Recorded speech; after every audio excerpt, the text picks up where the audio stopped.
9 महीने की गर्भावस्था में गर्भवती के शरीर में कई सारे बदलाव आते हैं और इन 9 महीनों में सबसे ज़्यादा गर्भवती का पाचन तंत्र यानी डाइजेस्टिव सिस्टम प्रभावित होता है। नमस्कार, मैं डॉक्टर संजीवनी सीतलटोंग से संजीवन गर्भ संस्कार के इस यूट्यूब चैनल में आप सभी का स्वागत करती हूँ। ड्यूरिंग प्रेगनेंसी गर्भवती को कभी कब्ज की शिकायत होती है तो किसी को दस्त लग जाते हैं। ऐसा यदि बहुत दिनों तक चलता है तो इसका बुरा प्रभाव शिशु के विकास पर भी पड़ सकता है। तो चलिए आज हम इस वीडियो में जानेंगे, क्या गर्भावस्था में दस्त होना सामान्य है, क्या डायरिया के कारण होते हैं, कैसे लक्षण आपको दिखते हैं लूज मोशंस के, और सबसे ज़रूरी बात, ऐसा यदि प्रॉब्लम आपको आता है तो आप कौन से घरेलू उपाय कर सकती है, और हम इस वीडियो में जानेंगे कब आपको दवाई लेना आवश्यक होता है। इन सभी बातों को विस्तार से जानने के लिए वीडियो को अंत तक ज़रूर देखें, क्योंकि ऐसे कुछ खास टिप्स मैं आपको देने वाली हूँ जिसे यदि आप इम्प्लीमेंट करती है तो दस्त यानी डायरिया से जल्दी आप राहत पा सकती है। गर्भावस्था में दस्त होना आम बात है। खान पान में बदलाव, मौसम में हुआ बदलाव या पानी का परिवर्तन, इन कारणों से दस्त की शिकायत हो सकती है। इसके अलावा हार्मोनल बदलाव की वजह से भी डायरिया की परेशानी हो सकती है। गर्भावस्था में पहली व दूसरी तिमाही में दस्त की शिकायत होने की आशंका सबसे ज़्यादा होती है। पहली तिमाही में शरीर में होने वाले हार्मोनल बदलाव के कारण डायरिया की शिकायत हो सकती है तथा दूसरी और तीसरी तिमाही में खान पान में होने वाले बदलाव के कारण दस्त लग सकते हैं। यदि तीसरी तिमाही के आखिरी दिनों में आपको डायरिया जैसे लक्षण दिखते हैं तो तुरंत आपको डॉक्टर को दिखाना चाहिए, क्योंकि यह डिलीवरी के लक्षण भी हो सकते हैं। बैक्टीरिया या वायरस के कारण डायरिया की समस्या भी हो सकती है।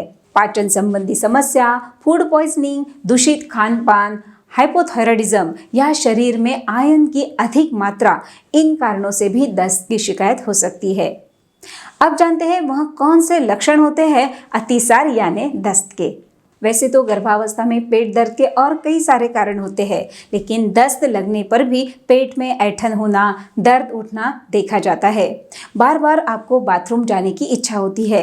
स्टूल पास करते समय ज़्यादा समय तक आप उसे नहीं रोक पाती है और अनियंत्रित स्टूल पास होना। इन लक्षणों के अलावा जी मचलना, उल्टी जैसा होना, बेचैनी होना, यह लक्षण भी आपको दस्त होने पर दिखाई दे सकते हैं।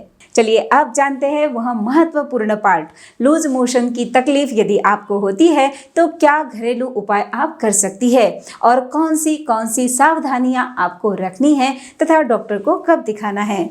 दस्त की तकलीफ यदि आपको होती है तो डॉक्टर को आपको दिखाना है और दवाई गोली करनी है यदि आपको 2 दिनों से ज़्यादा दस्त की शिकायत हो रही है। डायरिया होने पर 2 घंटे में आपको ORS या इलेक्ट्रोलाइट पाउडर इसका सेवन करना है। वैसे तो दस्त 1 या 2 दिन में ठीक हो जाते हैं, लेकिन यदि 2 दिन के बाद भी आपको तकलीफ हो रही है तो तुरंत डॉक्टर को दिखाना है और दवाई गोली करवा लेनी है। जब प्रेगनेंसी में लूज मोशन की तकलीफ होती है तो आपको ध्यान रखना है कि पानी ज़्यादा से ज़्यादा पिए, जिससे दस्त के दौरान शरीर में होने वाले पानी की कमी को आप पूरा कर सके। दूसरा, यदि आपको दस्त हो रहे हैं तो आपको नींबू पानी और उसमें चुटकी भर नमक डालकर उसका सेवन करना है। नींबू पानी से आपको डाइजेशन की समस्या से छुटकारा मिलने में मदद मिलती है और पाचन तंत्र भी बेहतर होता है। तीसरा, खाने में फाइबर युक्त फलों का सेवन आपको करना है। आप फलों में केला भी खा सकती है जिसमें पोटेशियम भरपूर मात्रा में होता है।